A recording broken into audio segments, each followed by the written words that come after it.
Je dois donner lecture de l'ordre du jour du précédent conseil qui était le 25 septembre 2024 à 20 h ici même.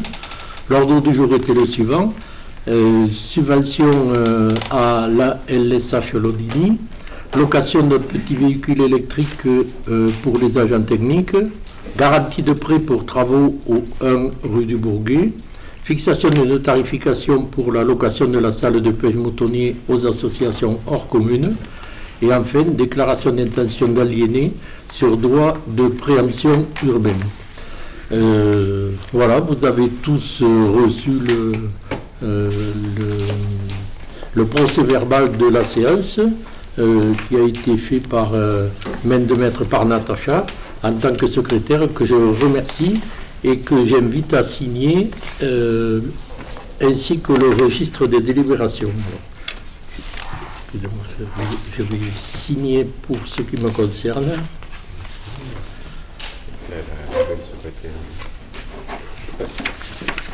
Voilà, les deux documents. Si tu te déplaces, c'est très bien. Merci. Alors, le registre et le PV. Très bien, merci. Très bien, très bien, très bien. Tout va bien.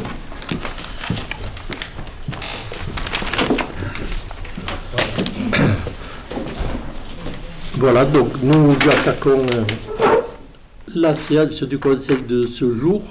Nous avons une procuration de M. Mathieu Larossini pour M. Claude Rabayrol. Et après, tout le monde est présent. Merci beaucoup. Je dois demander qui peut faire, se propose pour être secrétaire de séance. Natacha Cluzet, je crois. Non, non, elle l'a fait la dernière fois. Non, comme elle a fait de main de maître, ouais. Non, oui. Je ne doute pas que Fabrice, qui se propose, fera pareil, il n'y a pas de souci. Pardon.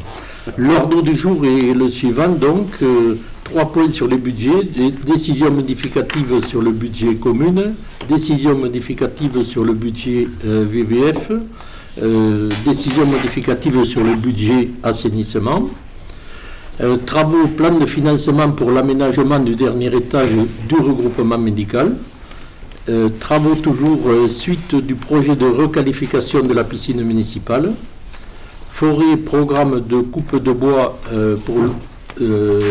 géré par l'Office national des forêts pour 2025, et enfin urbanisme, les déclarations d'intention d'aliéner sur droit de préemption urbaine. Pour le premier projet, décision modificative sur le budget commune, je passe la parole à Suzanne qui va nous expliquer qu'avant avant de terminer l'année, il faut passer par quelques DM qu'on appelle pour mettre le budget à jour. D'accord, merci. Donc oui, voilà, la trésorerie principale nous demande de prendre des décisions modificatives.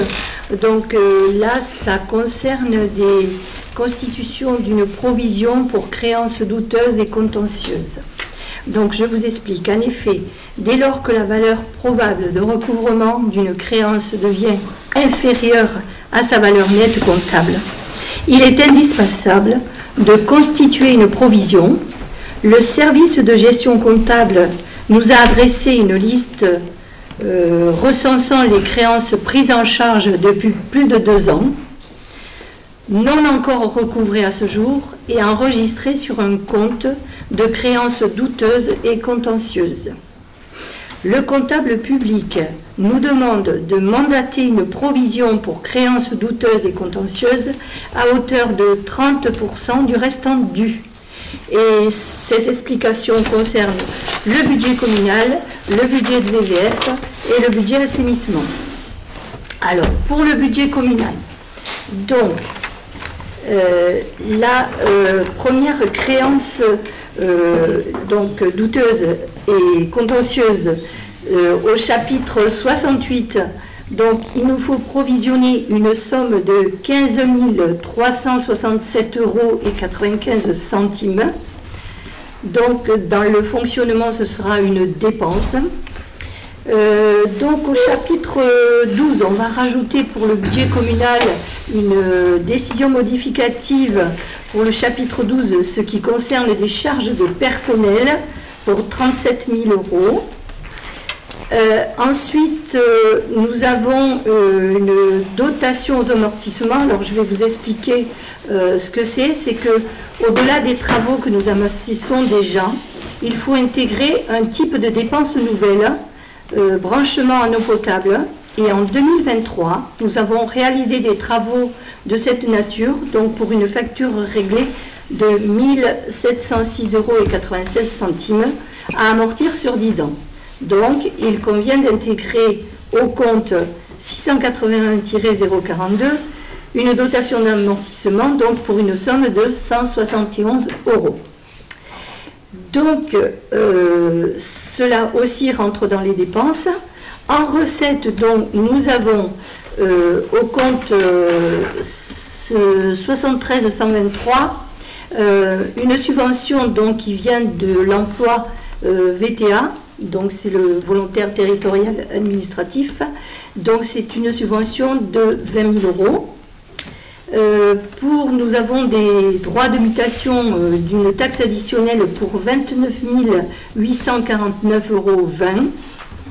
Donc pour équilibrer le budget de fonctionnement entre les dépenses et les recettes, nous allons chercher au compte 021 un virement qui sera en recette de l'investissement pour une somme de 2 689,75 €, ce qui va équilibrer le budget de fonctionnement entre les recettes et les dépenses pour une somme de 49 849,20 €.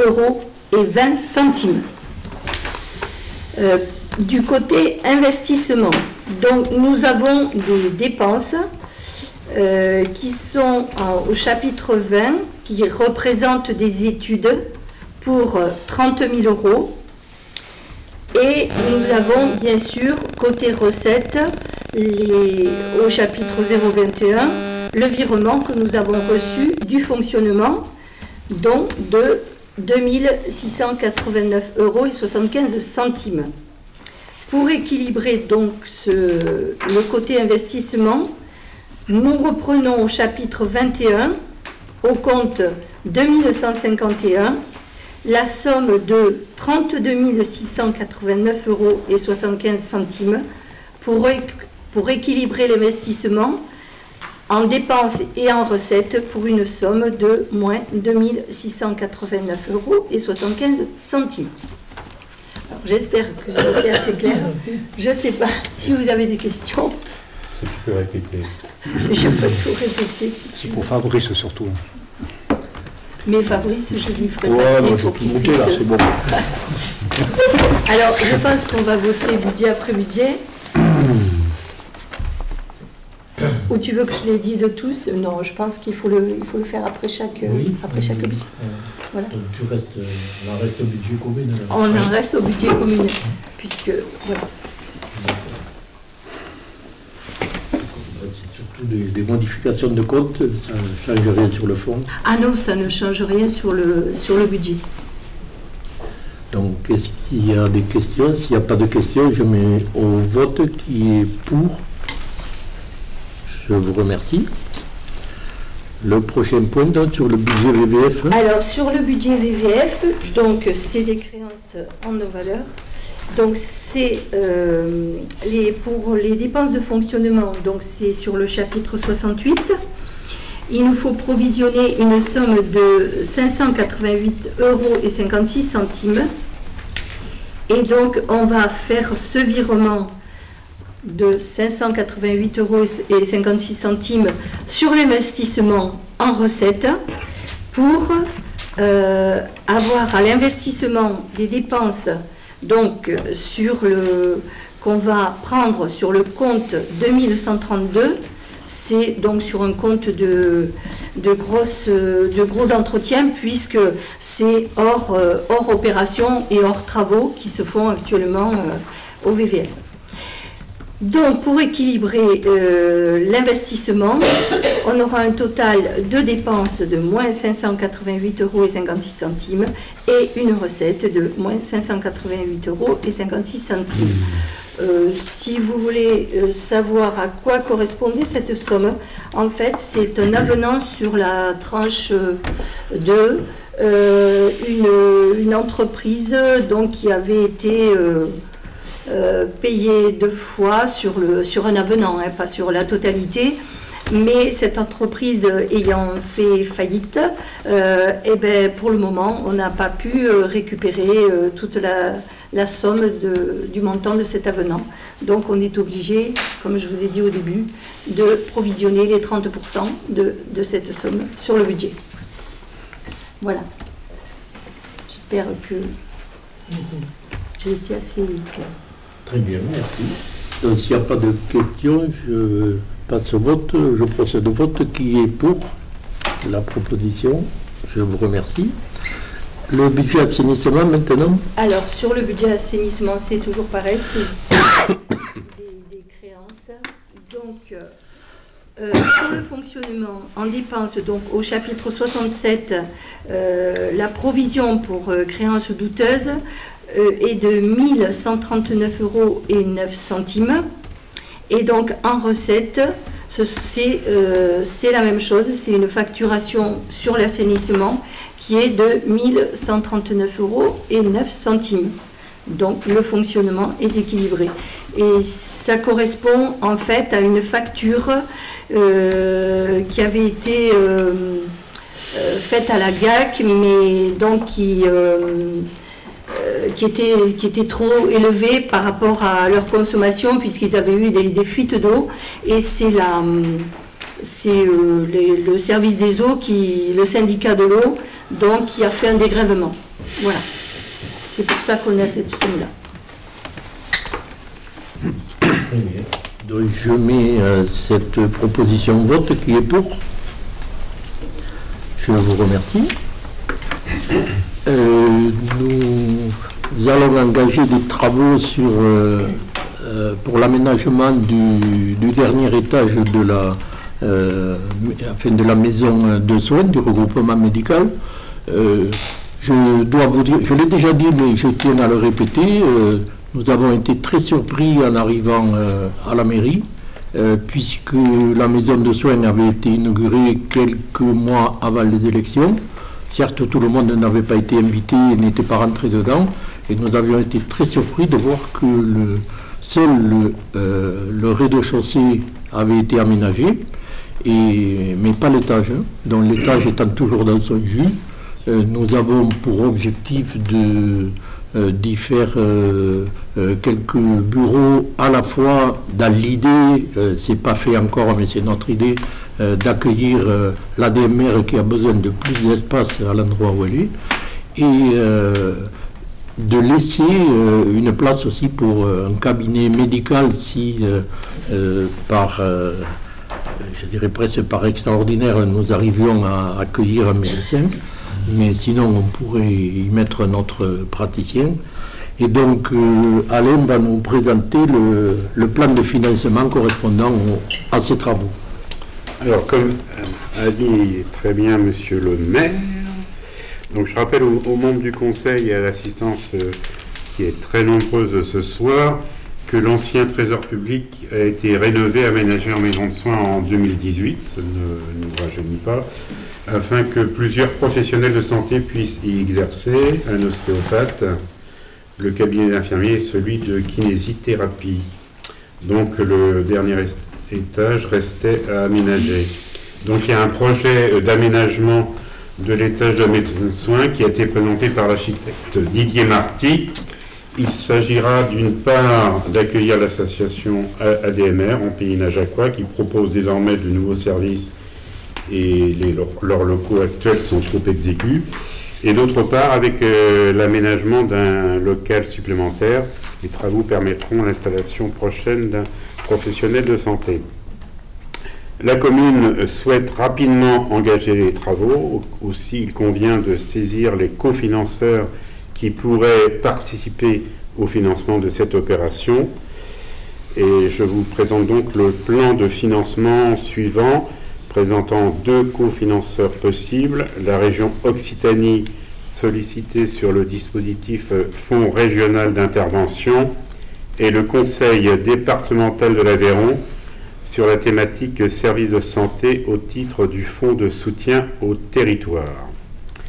Les dépenses sont hors taxes, travaux donc 76 010 euros, maîtrise d'œuvre 7 500 euros, soit un total hors taxe de 83 510 euros. Pour les subventions, la région Occitanie pour le FRI, le Fonds régional d'intervention, soit 21 000 euros. Conseil départemental de l'Aveyron avec un plafond à 30%, c'est-à-dire 25 053 euros. Total des subventions, 46 053, soit 55,15%. La part communale serait de 37 457 euros, soit la part communale équivalente à 44,85%. Donc je vous demande d'approuver ce plan de financement et d'autoriser Monsieur le maire à déposer le dossier de demande de subvention auprès du Conseil départemental de l'Aveyron et de la région Occitanie. Merci Alain. Est-ce qu'il y a des questions? Oui, Claude? parce que là, on va donc y mettre un certain nombre d'intervenants dans l'étage. Par contre, le rez-de-chaussée, on a déjà un certain nombre de personnes qui pratiquent. Est-ce qu'elles ont été contactées pour dire qu'il y aurait quelques aménagements et quelques personnes de plus pour exercer un certain nombre de services par rapport à la santé? Parce que là, donc ce serait l'ADMR qu'en fait on déplacerait de place, on changerait de place. C'est ça, donc la changerait de place. En plus, l'ADMR, apparemment, on lui demande d'avoir quelques services de plus, en termes d'infirmières ou des choses comme ça peut-être. C'est ça. Et donc les infirmières qui sont déjà en place, là, comment ça va se passer? Est-ce qu'on leur en a parlé un peu déjà? Est-ce qu'elles sont au courant? Est-ce qu'elles sont au courant de cette démarche ou pas? Comment ça se passe? Bon, les professionnels qui sont au rez-de-chaussée sont informés qu'effectivement qu'on va faire des travaux. Ils ne sont pas informés du plan et de la nature des travaux, mais ils sont informés effectivement qu'on va y travailler. Oui, oui. C'est normal. Ils vont subir un peu quelques bruits pendant les travaux, mais c'est le prix à payer pour que cette maison soit bien remplie et fonctionnelle. Quant à la DMR, ça va leur être ça va être un plus pour la DMR qui avait besoin de locaux justement. Oui. Voilà, donc s'il n'y a pas d'autres questions, je mets au vote le plan de financement qui est pour, qui est contre, qui s'abstient. Moi je m'abstiens parce que c'est pas très clair. D'accord, 2 abstentions. Merci. Excuse-moi, Ouais. c'est quoi qui n'est pas très clair? On peut clarifier s'il y a besoin de Enfin, clarification. on peut, enfin, Gilbert est là. S'il y avait Alain a bien présenté le plan de financement. Parce qu'apparemment, les personnes qui sont en place n'étaient pas bien informées. D'après les échos que j'ai, donc on a une kiné qui va partir de ce fait. Bon, c'est peut-être pas uniquement à cause de ça. Bien sûr que c'est à cause de ça. Non, j'ai dit que c'est pas forcément à cause de ça. Non, mais faut savoir un peu ce qu'on dit aussi. J'ai dit que c'est pas forcément à cause de ça. Mais ils l'ont appris un petit peu par la bande, si tu veux. Ils l'ont pas appris officiellement. En même temps, on le passe en délibération ce soir, le plan de financement, tout ça, donc c'est chaque chose en son temps. Oui, mais mais je suis après, d'accord, comme mais Gilbert après, a dit, il y avait déjà des Je n'ai pas voté contre, je vote sur le fait qu'ils n'ont pas été informés. Il y a aussi une commission médicale, elle aurait pu être réunie et puis peut-être en parler aussi, si on va par là. Voilà, mais après, bon, je ne critique pas, moi je donne un avis. Tu demandais des éclaircissements, tu disais que ce n'était pas très clair, donc c'est pour ça que là, on peut clarifier les choses s'il y a besoin. Les médicales peuvent très bien demander une réunion. Hein. On n'a jamais refusé une réunion. D'accord. Donc, on va continuer sur le point suivant, c'est projet de requalification de la piscine municipale. Donc, je vais faire un petit rappel qui risque d'être un peu long, vous m'en excuserez, mais il est nécessaire de remettre les choses à leur place. Entre vraies et fausses informations, il y a besoin de faire le point en tenant compte des évolutions du dossier et des éléments, bien sûr, que nous avons en notre possession. Je précise quand même que ce n'est pas par excès de zèle que nous avons passé des journées et des heures, dépensé des sommes importantes en études, en diagnostic. La piscine, quoi qu'on en dise, est un équipement fortement dégradé et il est urgent d'intervenir. Qui pourrait nier les fuites d'eau importantes tous les jours, les douches cassées, les cornières abîmées, le système de filtration qui n'est plus aux normes mais qui est accepté tant que rien ne casse. Je ne m'étends pas plus, mais la liste pourrait être longue. Il faut être clair, nous sommes sur un bâtiment et sur des équipements d'une extrême fragilité et je l'ai déjà dit, je le répète, son ouverture et son maintien en activité n'est dû qu'à la technicité des agents qui y travaillent et que je tiens encore à remercier aujourd'hui. Le projet de rénovation n'est pas né un beau jour de la tête de Jean-Régis Sauvigné ou du maire, mais d'ailleurs cela ne faisait pas partie de nos engagements de campagne. On a été mis devant le fait accompli, même si on avait conscience que cet équipement n'était pas dans un état de maintenance et d'entretien comme il aurait dû être. Dès notre arrivée à la mairie en 2020, nous avons fait le point avec Laurent, le technicien, qui a pointé les différents dysfonctionnements. Nous avions, rappelons-nous, pris la décision de l'ouvrir, malgré d'ailleurs les contraintes dues au Covid. Et nous l'ouvrons chaque année, avec chaque fois la menace que les équipements ne puissent pas tenir et que nous soyons obligés de fermer la piscine en pleine saison. C'est vraiment, nous en sommes là. Alors, nous avons commandité dès le conseil municipal du 15 mars 2021 une étude à Aveyron Ingénierie, qui est l'organisme départemental qui aide les collectivités sur toute une série de domaines, et notamment sur les études. Aveyron Ingénierie qui a analysé les principaux problèmes et réparations à effectuer ou actions à mener. Cette étude nous a fait apparaître la nécessité de lancer, conformément à la réglementation, une consultation de 3 cabinets d'architectes afin de désigner un maître d'œuvre.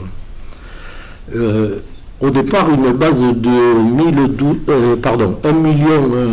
1,012 million € de travaux, dont 705 000 € en tranche ferme et 307 000 € en tranche optionnelle, avaient été actés par le conseil municipal du 4 mars 2022. Et après rédaction, l'appel d'offres a été formulé le 18 juillet 2022. Ensuite, le 3 novembre 2022, nous décidions en conseil municipal d'accorder la totalité des 1012 €, 1 million, décidément je vais y arriver, 1 012 000 € sur la tranche ferme, ce qui entraîna d'ailleurs la défection d'un des 3 candidats qui a argumenté qu'il ne savait pas faire avec si peu de budget. Le 10 mars 2023, sur proposition de la commission de travail piscine, qui s'était réunie le 10 février, le conseil municipal retient le cabinet V2S Architecture comme maître d'œuvre.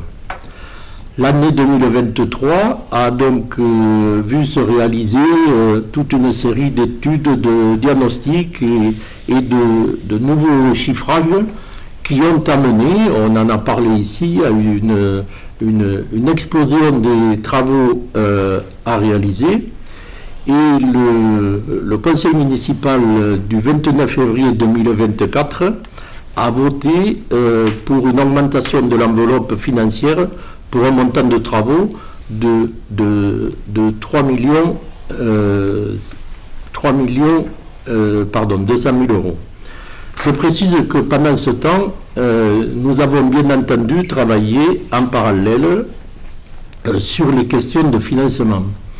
Nous avons par exemple réuni à mairie les financeurs le 23 janvier 2024, au début de l'année donc. Nous avons réuni l'État, la région, le département, la communauté de communes et le PETR. Il faut dire que tout en pointant l'incertitude des attributions des subventions, aucun de ces partenaires ne nous a repoussé le projet. On nous a dit que ce n'était pas possible de nous aider au niveau du financement. Aucun.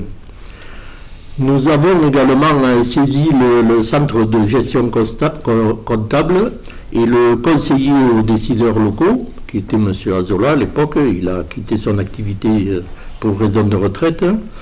M. Azola donc, nous a livré une analyse réconfortante sur la réalité des comptes de la commune, la gestion saine, la capacité d'autofinancement importante pour nos différents projets. Tout nous paraissait donc possible et nous avons poursuivi dans cet objectif de réfection complète de la piscine afin d'offrir un espace détente pérenne pour les 30 et 40 années futures pour la population najacoise et pour les touristes qui la fréquentent. Le cabinet V2S a continué ses études et nous avons déposé les demandes de subvention. Aujourd'hui, où en sommes-nous? Nous n'en sommes plus là puisque nous avons eu un refus de subvention de l'État, la DETR. Rappelons qu'on demandait un peu plus d'1 million d'euros, on escomptait un peu plus d'1 million d'euros et 35% de subvention. Refus au motif qu'ils avaient beaucoup de demandes de la part des différentes communes, ce qu'on comprend tout à fait, et que leur budget ne permettait pas de satisfaire toutes ces demandes. Comme ils nous encourageaient à redéposer le dossier pour l'année prochaine, j'ai tenu à faire un point précis avec les services de l'État. Nous en étions à l'époque à l'étape de la consultation des entreprises. Et bien sûr, il n'était pas question pour nous, pour moi, de signer les actes d'engagement tant que nous ne savions pas comment financer. Donc le 17 octobre dernier, c'est pas vieux, nous avons reçu monsieur le sous-préfet, les services de la DDT, les services de l'eau, et avons fait le point sur le site même de la piscine. Je vous rappelle que peu de temps avant est arrivée la nomination du gouvernement Barnier avec les annonces de restrictions massives des crédits à destination notamment des collectivités locales et la baisse des subventions à tous les niveaux. Là, monsieur le sous-préfet nous a clairement annoncé que notre demande ne serait pas retenue l'année prochaine. Dans le même temps, du côté des autres financeurs, nous n'avions pas de précision au niveau des subventions.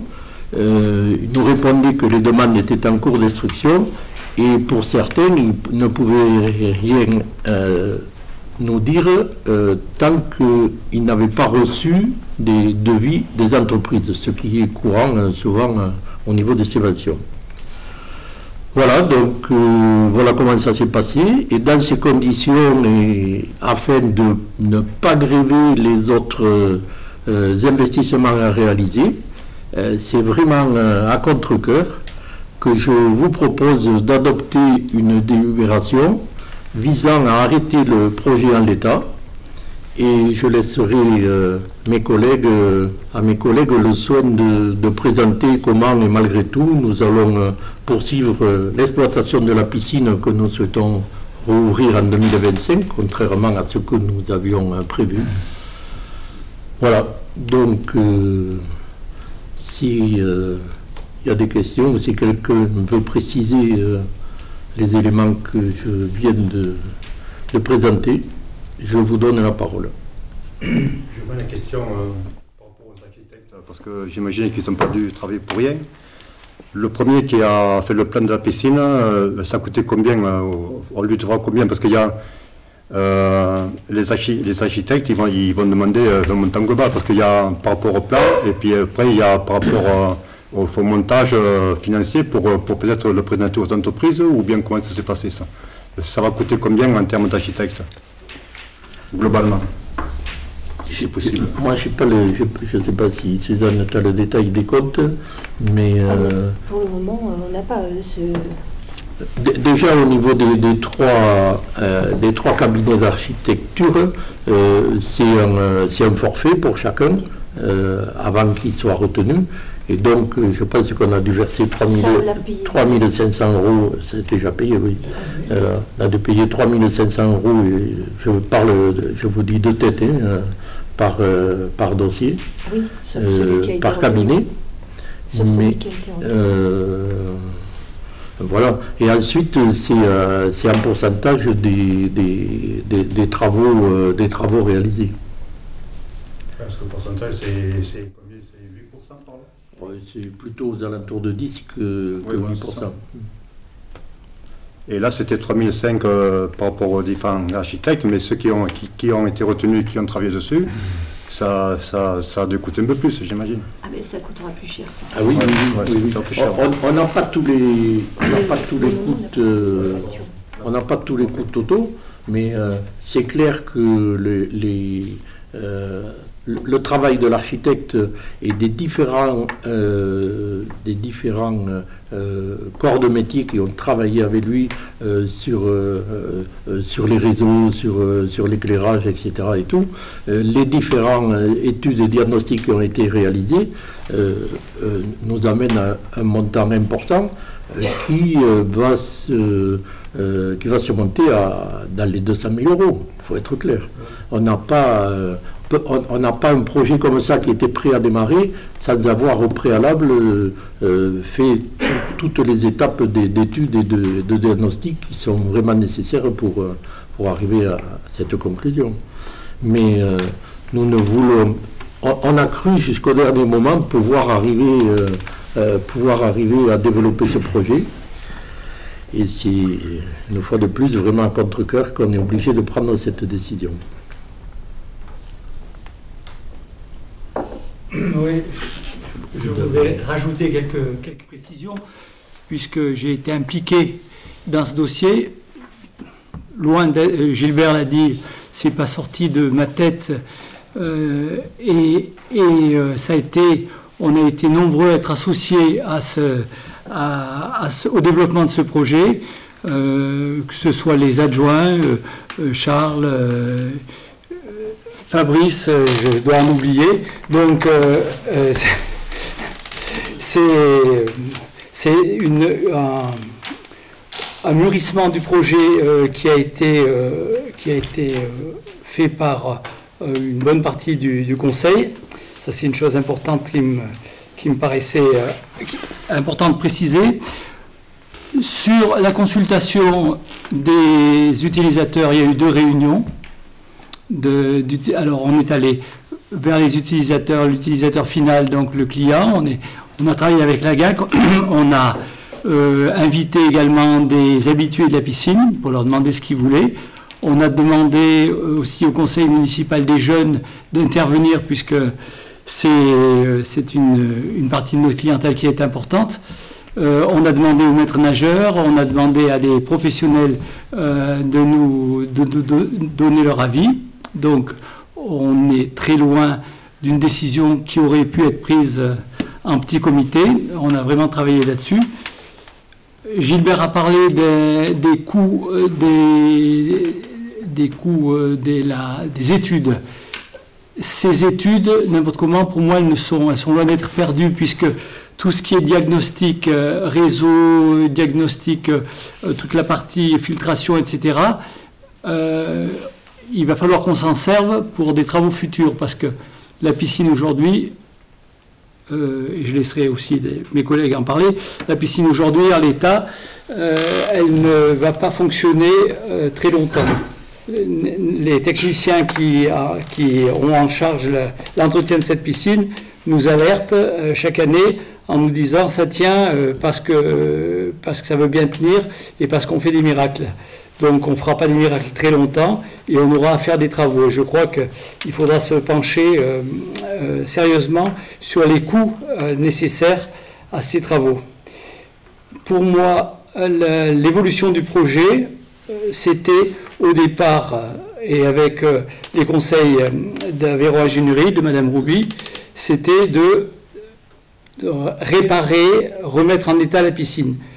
En avançant dans le projet et en s'apercevant que chaque fois qu'on touchait à une partie de la piscine, que ce soit les réseaux, que ce soit les bassins, que ce soit les bâtiments, on était contraint à changer complètement de dimension.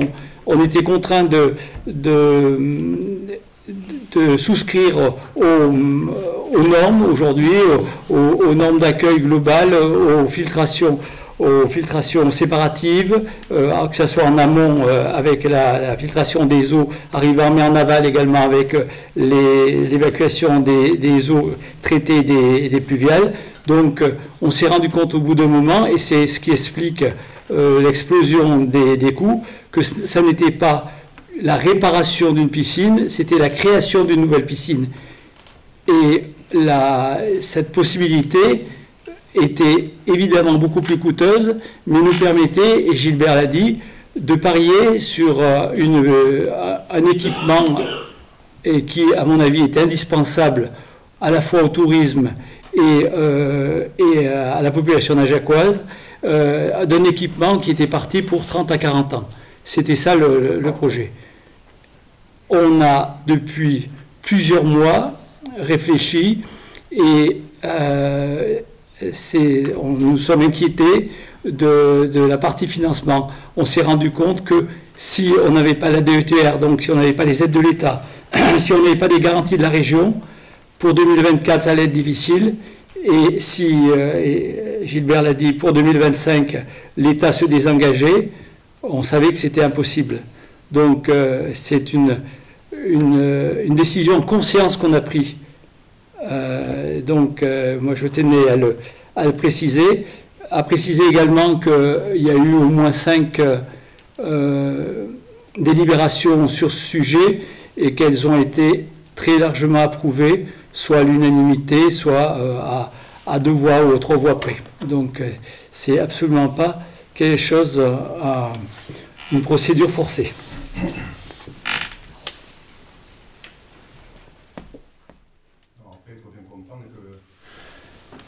La piscine, quand Boussière l'avait faite à l'époque, là, personne n'avait de piscine chez soi déjà.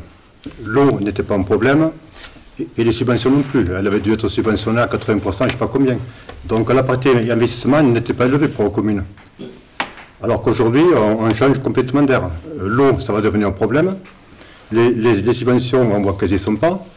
Et les frais d'investissement, si tu n'as que 20 ou 30% de subventions, ça veut dire que tu as 70% d'investissement. Donc c'est 2,5 millions ou 3 millions, parce que la piscine, elle ne sera pas 3 millions, elle sera sûrement un peu plus.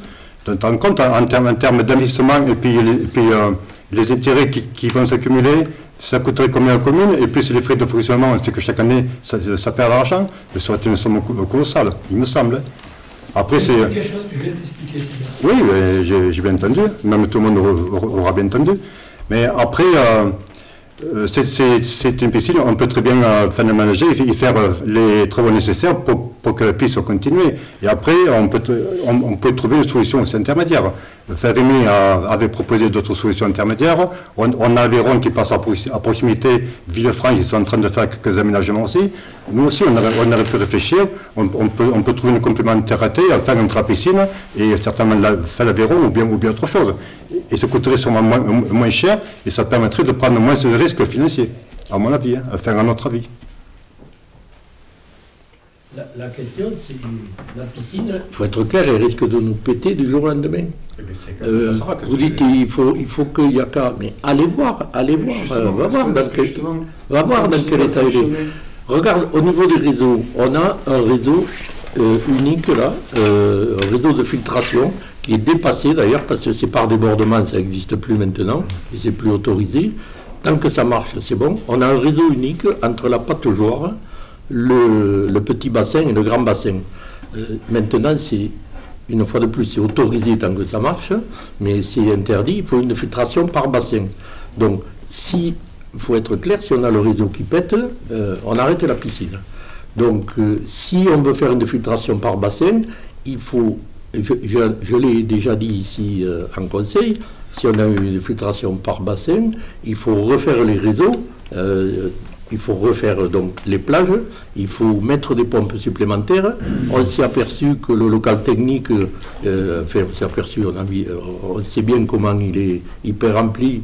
Il faut agrandir le local technique pour mettre des pompes supplémentaires. Vous vous rendez pas compte l'amoncellement de travaux qu'il peut y avoir lorsque une décision arrive.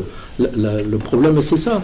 Et on ne peut pas faire des petits travaux comme ça et aller faire un investissement sur l'Aveyron dans lequel il y a de moins en moins d'eau l'été en plus. Ça fait c'est un autre débat. Oui, moi je juste là aujourd'hui, on est sur un cas échéant. On sait qu'on a mis tant de budget pour s'apercevoir que c'est pas possible à hauteur de tant de travaux. Aujourd'hui, on a une piscine. De toute façon, si dans un mois elle pète, donc on ne l'ouvrira plus. Donc dans tous les cas, ça ne sert à rien d'y réinjecter encore de l'argent supplémentaire dans cette piscine. C'est aujourd'hui, il faut quand même trouver une solution autre. Et rapidement, parce que si elle pète en début de saison, etc., dans tous les cas, je veux dire, c'est un atout en moins pour tout le tourisme de Najac. Aussi bien pour la GAC qui loue à la mairie, que si, que ce. Ça engendre tellement de facteurs qu'il faut quand même réfléchir à une autre alternative. Et justement, tous ces réseaux aujourd'hui qui ont été cartographiés, ça a coûté de l'argent de faire pas mal de choses, autant s'en servir peut-être pour avoir une autre réflexion sur peut-être un autre sujet. C'est... Là, on est complètement d'accord, c'est qu'effectivement, il y a besoin d'un espace avec de l'eau, il y a besoin, tu dis qu'il va manquer d'eau, mais justement, il va manquer d'eau, mais l'aberration, c'est plutôt les piscines individuelles. Et avoir un espace collectif de baignade, ça semble indispensable. On le sait que c'est indispensable pour le tourisme, mais ça va être aussi indispensable avec les épisodes de canicule, etc. On ne va pas être chacun à griller chez soi, etc. Il faut pour les enfants, pour tout le monde, il faut des espaces comme ça de rafraîchissement. Après, ça peut être repensé aussi, justement, avec... il y a des piscines qui sont requalifiées de plus petite taille, ou avec des jeux d'eau, ou avec des espaces verts, etc. Mais il faut qu'il y ait des endroits comme ça. Donc effectivement, ça peut se repenser. Après, je voudrais, même si ça a été rappelé par Gilbert et Jean-Régis très bien, mais dire que voilà, on a fonctionné par étapes, c'est une énorme réflexion, c'est un énorme projet. On n'a pas pris des décisions sans avoir réfléchi auparavant. On a été accompagné parce qu'on ne peut pas, encore une fois, comme l'a rappelé Gilbert, on a été élu. Directement, on a dû mettre les mains dans le cambouis sur beaucoup de dossiers. Celui-ci est arrivé comme vraiment prioritaire. On s'est fait accompagner par Aveyron Ingénierie, qui est la procédure normale d'accompagnement des collectivités, qui est à disposition des collectivités, pour se faire accompagner par quelqu'un qui est bien plus au fait que nous sur cette thématique. Là, parmi nous, personne n'est expert en piscine municipale. Donc on s'est fait accompagner par une expertise technique qui a fait qu'on a passé ensuite des étapes progressivement. Gilbert et Jean-Régis les ont bien rappelé, et d'étape en étape, et effectivement, on était parti on nous alerte sur le fait que la piscine risque de fermer, il faut faire des travaux, et bien ok, on va se faire accompagner, et progressivement, on est arrivé à on a déjà eu ce débat-là, voilà. Là, effectivement, le problème, c'est que au niveau des subventions, ça ne suit pas. Si on n'était pas passé par tout ça, on n'aurait pas pu arriver aujourd'hui à se dire « Ah ben non, finalement, on a un projet qui ne peut pas être subventionné ».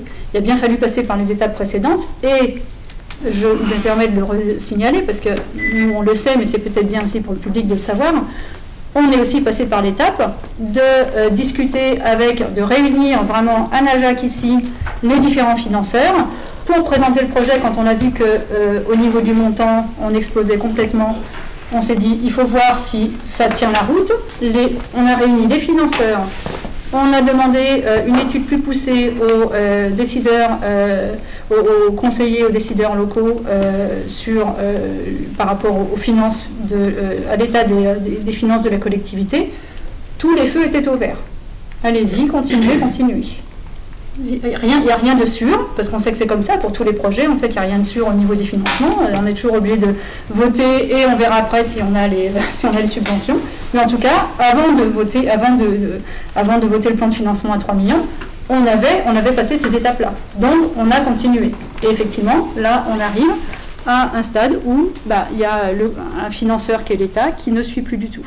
Après, ce que je tiens à dire aussi, c'est que penser à rénover, à maintenir en état des piscines aujourd'hui, ce n'est pas une aberration.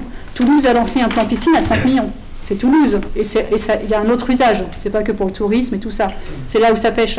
Les piscines de ce type, souvent, elles sont aussi subventionnées ou gérées carrément par les communautés de communes. Là, c'est vrai que c'est trop lourd à supporter pour une commune, ou alors ça veut dire qu'on ne fait plus rien d'autre. Donc c'est une décision qu'on prend à contre-cœur, mais on est face à tous ces éléments. Et donc voilà, on en est là aujourd'hui. Mais effectivement, ça ne veut pas dire qu'on se dit, tant pis, voilà, on a fait tout ça pour rien. Il faut continuer à faire en sorte que la piscine puisse encore ouvrir l'été prochain et continuer à explorer des pistes pour qu'il y ait quelque chose en tout cas. Peut-être pas sous cette forme, mais voir qu'est-ce qu'on peut avoir pour avoir un accès à l'eau. Avec les autres alternatives dont tu parles, sur lesquelles il va falloir qu'on se penche. Enfin voilà, travailler ensemble sur les... on ne sait pas... Comment il faut vraiment se pencher dessus, réfléchir et essayer de trouver en effet quelque chose... Il faut que l'argent qui a été mis en action pour ça, c'est pour ça que serve à un bon usage. C'est ça qui est intéressant. Pour avoir une réflexion globale sur le sujet. Puis c'est un pneu crevé. Ça fait 20 ans qu'on lui met des rustines, ça sera toujours un pneu crevé. Tu vas essayer de le réparer, il est toujours crevé. C'est pour ça que du coup, c'est pas perdu. Non, bien sûr. Voilà. On sait que c'est trop cher même de la réparer, c'est pas possible. C'est impossible. Après, il faut bien comprendre, comme te dit Laurence, chacun a sa piscine chez soi. Et le jour je n'ai pas entendu encore qu'on interdire d'emplir les piscines chez soi. Mais ça tarde. Écoute, mais le problème, c'est que nous, on a investi pour une piscine, les autres communes à côté, elles en auraient profité, mais par contre, elles n'auraient pas donné un rond. C'est ça qui est un peu dommage, c'est que la piscine, c'est que pour 2 mois, donc cette somme colossale, c'est pour 2 mois, alors que si on prévoit Najac avec des visions d'investissement, fait de projets qui sont plus l'année et pour les Najacois, et on prévoit un petit peu, faire un petit peu le pendant. Est-ce qu'il faut mettre autant d'argent sur une piscine qui va servir de moi et pour le tourisme et pour les autres communes, ou bien est-ce qu'on se réserve de faire des projets pour le village de Najac et pour les Najacois? Il y a des Najacois qui vivent du tourisme aussi. Mais qui vivent du tourisme, mais qui ne vont pas prendre la piscine chaque année, enfin tous les jours. Mais voilà. Après, parce qu'effectivement, la piscine, elle n'aurait pas coûté trop cher. On aurait eu fait des subventions, tout ça, à la limite, pourquoi pas. Mais nous, on voyait venir que l'État, la région et le département, le côté assez, et il ne voulait pas suivre, on le voyait. Bon, voilà, c'est tout. Mais il faut arrêter de dire que la piscine, elle ne sert qu'aux touristes et aux autres communes. Je ne sais pas si vous... vérifier les entrées ou si vous y allez. Déjà, on l'ouvre, attends, laissez-moi parler. On l'ouvre pour que les gamins des écoles puissent faire l'apprentissage de nage. Les 8 séances là. Donc les gamins des écoles en profitent. il y a quand même des nageacois qui vont tous les jours à la piscine et qui en profitent. Il n'y a pas que les personnes, les touristes et les gens des autres communes. Les touristes, en plus, ils viennent à Najac aussi parce qu'il y a une piscine. Donc les touristes qui viennent à Najac, ils laissent de l'argent chez pas mal de Najacois, en accueil et tout, donc en resto. Enfin c'est pas anodin. Faut pas voir les touristes comme des parasites. Hein. Enfin, j'ai pas dit ça. Ben, tu dis qu'ils viennent profiter de l'argent que mettrait la commune. Il y a peut-être des seuils, il n'a pas dépassé. Et quand ça dépasse, il faut peut-être se remettre en cause. Quand on parle des écoles pour apprendre à nager, moi je veux bien que si la piscine reste ouverte juillet août, mais après, sur la période avant ou bien après, on a aussi des VF qui ont aussi une piscine et qui peut accueillir ce genre de jeunes pour apprendre à nager aussi. Hein. Voilà, donc il faut faire attention. La piscine, c'est un projet qui était colossal en termes de fin de financement, et c'est un projet qui, chaque année, en termes de fonctionnement, perd de l'argent. Donc il faut comment le prendre en compte. On peut se poser la question. Les services publics, ce sont des services non marchands. Ouais. Oui, c'est-à-dire qu'on ne peut pas faire du profit, et on perd de l'argent forcément sur les services publics. Si tu me trouves une piscine qui est bénéficiaire, tu me donnes l'adresse. C'est le principe des services publics. Mais la piscine, c'est aussi un produit d'appel. Pour moi, c'est pas une piscine. Et pour l'attractivité du territoire aussi. Je suis d'accord que c'est un produit d'appel, mais après, il faut savoir faire garder la juste mesure aussi. Hein. Il ne faut pas faire n'importe quoi pour sous prétexte que ça va faire venir du monde en plus. Alors, qu'est-ce que tu proposes ? Voilà, c'est ça. Si vous avez un projet de substitution qui est élaboré, rien ne vous empêche de le présenter à tout le monde. Nous, à l'époque, quand il y a eu un projet, Férémy avait une proposition, il y avait aussi avec l'Aveyron, on peut réfléchir à d'autres contre-propositions. Moi, je juste dis qu'on était l'un des seuls villages au bord de l'eau qui ne se servait pas de l'eau en tant qu'espace de baignade. On va à la Guépie, les touristes aussi à la Guépie, et ils sont au bord de l'eau, ils sont tous au bord de l'eau, ils se servent du temps. Ils sont sur le Vior, pas l'Aveyron. Oui, ils sont sur le Vior. L'Aveyron, il est quand même... Sur l'Aveyron, on a quand même des problèmes de pollution. Tout à fait. Après, bon, je rentre pas Et aujourd'hui, il manque d'eau. Je rentre pas dans ce sujet-là aujourd'hui, on est dans le sujet de la piscine. Il y a d'autres perspectives à évoluer et à réfléchir et à mûrir. Non, mais ça, on est d'accord, c'est dommage d'avoir une rivière et de ne pas en profiter autant qu'on pourrait, ça on est bien d'accord. Hein. Mais ce n'est pas... la possibilité est quand même limitée et à risque. Tu vois, les fermetures, il y a un point de baignade hein, sur l'Aveyron à Najac. Simplement, régulièrement, il a fallu mettre des arrêtés cette année. Il y avait de l'eau, mais justement, il y en avait trop. Donc, dès qu'il pleuvait, il fallait mettre un arrêté pour interdire la baignade. Donc, on est face à ce genre de problématique. Et après, quand tu dis que tous les nageacois ont des piscines, c'est une plaisanterie. Il y a des nageacois qui ont une piscine. Moi, je suis un des premiers à avoir une piscine à Najac, mais j'en suis pas forcément très fier. Et effectivement, si un jour il y a des problèmes d'eau, c'est les piscines privées qui seront interdites de remplissage. Hein. Bien sûr. Et il faudra favoriser au contraire des équipements publics pour, comme disait Laurence, avoir des endroits où on peut se rafraîchir. On sait qu'on est dans un dérèglement climatique et que, tu vois, à part cette année où il a fait un été plutôt agréable, on risque de souffrir énormément de la chaleur. Donc les points d'eau seront vraiment nécessaires. Des départements ont déjà interdit la construction de toute nouvelle piscine, l'Hérault par exemple. Donc, et on sait qu'on arrivera à ça, on arrivera aux interdictions de construction de piscine et aux interdictions de remplissage de piscine. Donc la solution piscine communale, oui, sauf au Champagne, nous paraissait intéressante et tu as parlé toi-même de problèmes d'eau. Il est évident qu'une année on aura trop d'eau dans l'Aveyron et donc ça ne sera pas baignable, et une année, on le voit, même le Vior qui est une rivière beaucoup plus propre que l'Aveyron parce qu'elle ne traverse pas de grosses agglomérations à part Pont-de-Salard. Même le Vior a eu des moments d'interdiction parce qu'il y a des problèmes. Et quand on voit le plan d'eau de Parisot, c'est la même chose. Il y a eu au moins une année d'interdiction pour des problèmes de pollution. Donc, c'est pas la panacée universelle, la baignade dans l'eau courante. Ici, ça peut te rassurer, Claude. Non pas que j'aille à la piscine, parce que je n'ai pas de piscine chez moi, mais le fait que je rencontre beaucoup de nageaquois qui viennent se baigner l'été. Et... Ah oui, c'est un fait. C'est comme dit. Non, mais après, moi, je dis qu'il faut juste regarder la mesure des valeurs, parce que si la piscine elle avait été subventionnée à 80% ou 78%, comme ça avait été prédit au départ, je veux dire, à la limite, pourquoi pas. Mais là, ce n'est pas le cas. Donc, investir en montants, en fonds aussi colossaux, ça... C'est bien pour ça qu'on doit laisser les permettre. On est bénévole, oui, ok, d'accord. Voilà, parce qu'on a cheminé, Bon. et que, voilà. Mais c'est à contre-cœur.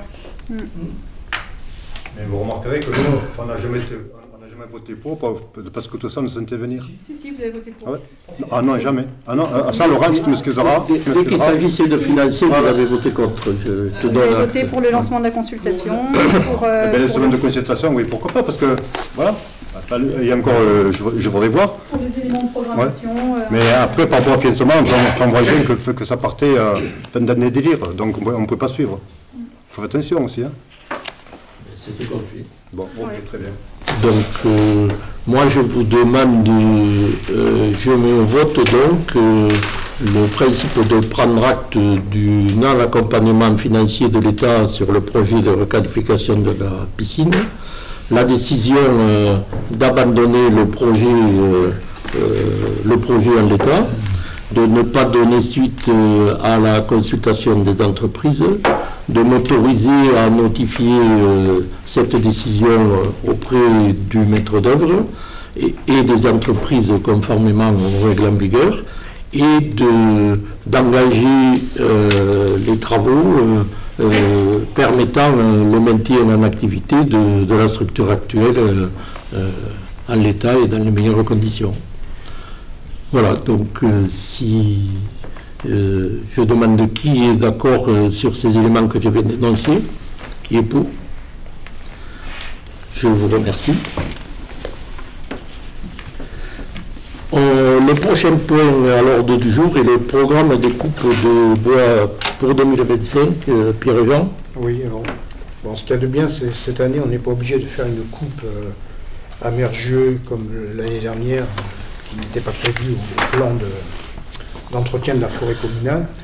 Donc, chaque année, l'ONF nous fait une proposition de coupe, ou non d'ailleurs, sur la forêt, sur la partie de la forêt que l'ONF gère. Donc cette année, on nous propose une coupe d'amélioration. Amélioration, ça veut dire d'éclaircissement. Ils vont couper un certain nombre d'arbres, donc sur une surface de 8 hectares. Donc c'est la partie qui passe sous le lotissement et qui va vers le VVF. Donc ils ont précisé qu'ils ne couperaient pas les arbres à proximité des points d'eau et sur les endroits pentus pour éviter, pour que ça continue à tenir le terrain.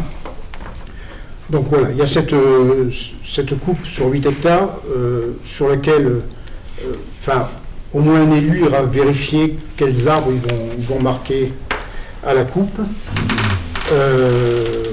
Et il y aura une petite parcelle d'1 hectare ou 2 pour renouveler l'opération d'affouage, à peu près dans la même zone que l'année dernière.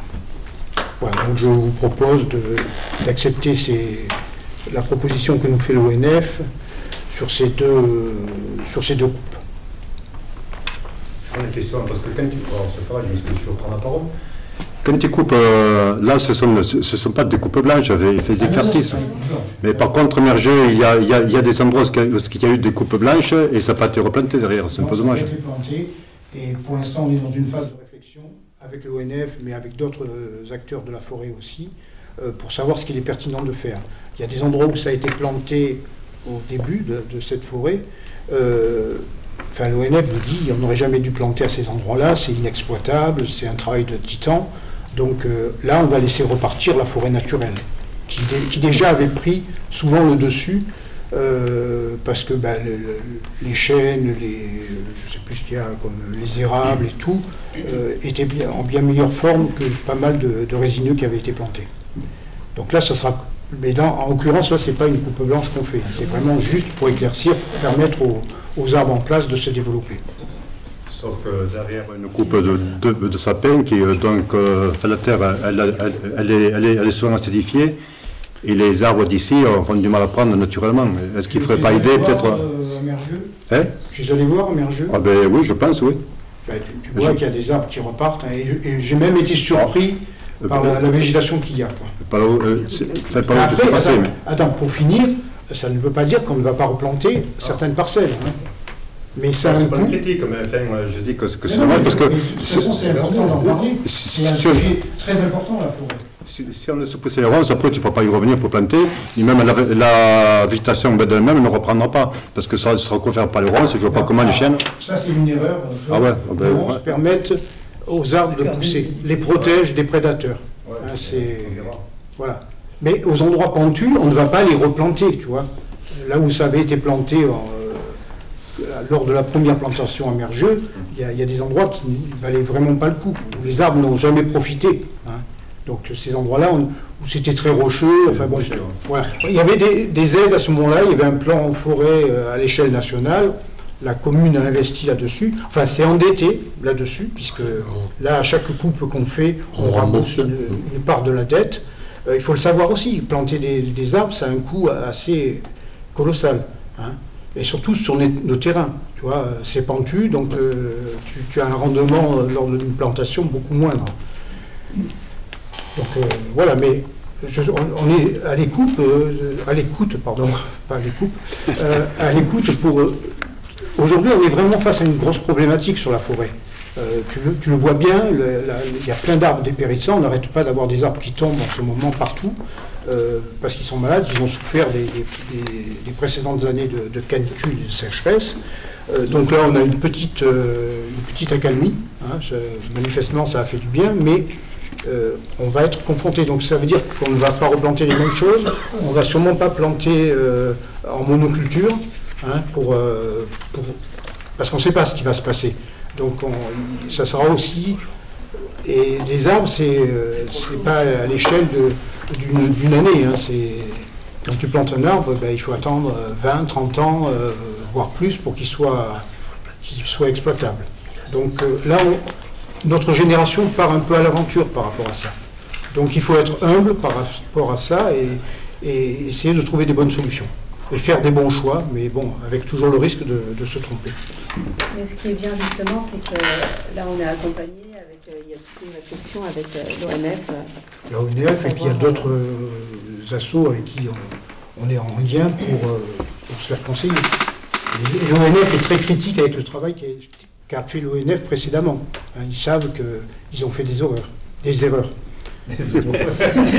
peut dire des erreurs. Hein,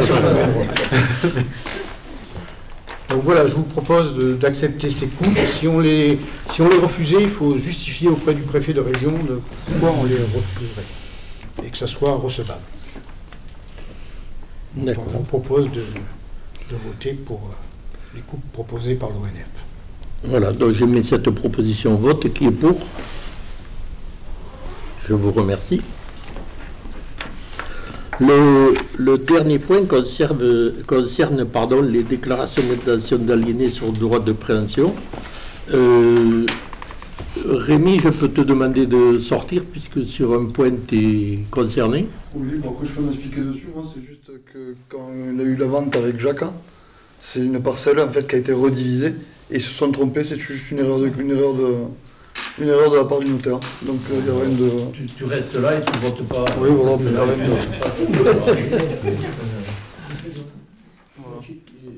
Je vois que c'est une parcelle cadastriale C219 d'une superficie totale de 13 mètres carrés.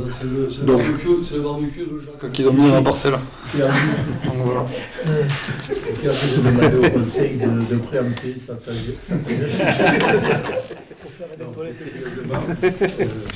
Bon, on va voter point par point. Je vous propose effectivement de ne pas préempter. Donc, pour ne pas préempter, je vous remercie.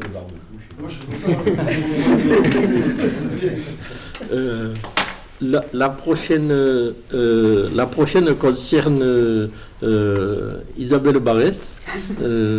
Pareil, alors tu peux rester là, mais tu ne votes pas. Tu vends les parcelles à Mazerolles à monsieur Dominique Boguil. Les parcelles W395, 399, 400, 401, 651 et 653 pour une superficie totale de 26 arts et 0,8 centiares. Et bon, comme accoutumé, je vous propose de ne pas préempter. Donc s'il n'y a pas de questions, je mets cette proposition au vote. Qui est pour? Je vous remercie. La prochaine concerne une vente à Villevert, parcelle cadastrée R369, 1056 et 1058 pour une superficie totale de 4 arts et 82 centiares. La propriétaire est Madame Fabiola Deltey et qui vend à Monsieur Annie Calmette. Il s'agit d'une maison d'habitation et d'un terrain attenant. C'est donc à l'entrée du village de Villevert à droite. Et pareil, les élus, vous avez eu tous les éléments. Donc je vous propose de ne pas préempter. Qui est pour ne pas préempter? Je vous remercie. L'autre point concerne une maison au 24 rue du Bariou, cadastrée AE 840, superficie totale de 51 centiares. C'est une maison, nous avions différé la dernière fois l'examen de ce dossier, puisqu'il y a un petit magasin, petit ancien magasin, je dirais, en devanture, et nous sommes allés voir ce bâtiment qui est très abîmé, qui demande beaucoup de travaux. Nous avons rencontré Madame Abat qui doit l'acheter. Notre interrogation est qu'il y avait actuellement, il y avait cette devanture, même si depuis longtemps il y avait plus de commerce. Et en fait, la personne en question va faire les travaux de rénovation et a l'intention d'ouvrir. J'espère qu'elle le fera dès que les travaux, comme elle dit, dès que les travaux seront réalisés, d'ouvrir en fin de semaine un cabinet de kinésiologie. Donc ça pourra permettre de laisser un espace d'accueil du public. Et une fois de plus, nous n'avons pas vocation à tout préempter. C'est compliqué à gérer après. Surtout lorsqu'il s'agit de vieux bâtiments. Et je vous propose donc de ne pas préempter sur ce bâtiment. Voilà, s'il n'y a pas de questions, je mets cette proposition au vote. Qui est pour? Je vous remercie. Le dernier point concerne la maison, la dernière maison de la rue de la Loge, au 17 rue de la Loge. Les parcelles cadastrées 420 et 421 pour une superficie de 4 arts et 25 centiares. C'est Madame Cara Evans qui va vendre à Monsieur Wilfried Vanny. Voilà. Je vous propose aussi de ne pas préempter sur ce bien. Donc, qui est pour ne pas préempter? Je vous remercie. Voilà, nous avons terminé l'ordre du jour. Nous en sommes maintenant aux informations diverses. Je voudrais vous informer que pour la maison située au 56 place du Faubourg, qui est l'ancienne maison qui est la maison qui habitait le distributeur du Crédit Agricole, que nous avons déménagé à côté de l'Office du tourisme. La déclaration préalable a été déposée sur cette maison. Nous attendons le retour, mais on a suivi les demandes de la propriétaire, on l'a conseillé, et je pense qu'il ne devrait y avoir aucun problème sur un avis favorable pour cette déclaration, pour un accord sur cette déclaration. Et Jean-Régis, tu veux dire 2 mots, parce que c'est toi qui as fait la visite là. Oui, oui, j'avais été... Tu la connais. Voilà, je connais cette maison, puisque Gilbert m'avait demandé d'assurer les visites de cet immeuble. Donc j'ai fait visiter à 4 ou 5 personnes, si je me souviens bien. Certaines sont revenues plusieurs fois. Certains se sont déclarés peu intéressés ou pas intéressés, ou on fait des offres qui étaient inappropriées, on va dire, en montant. En parallèle, le petit groupe de travail qui s'était réuni pour ces ventes avait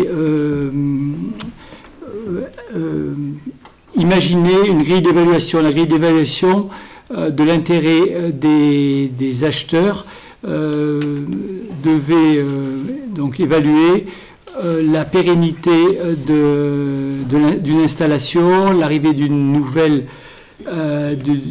activité, l'arrivée d'une nouvelle famille, et surtout le fait que ce soit une activité qui s'installe à l'année et non pas seulement une activité saisonnière. Et donc je crois qu'il y a eu 3 ou 4 dossiers qu'on a pu évaluer, et cette évaluation a donné la priorité donc à la décision à la jeune femme qui a décidé d'ouvrir une librairie sur cet emplacement. Voilà. Je tenais à rappeler la procédure, donc c'est pas une décision en tout petit comité, c'était une évaluation qui a été faite d'une façon très claire.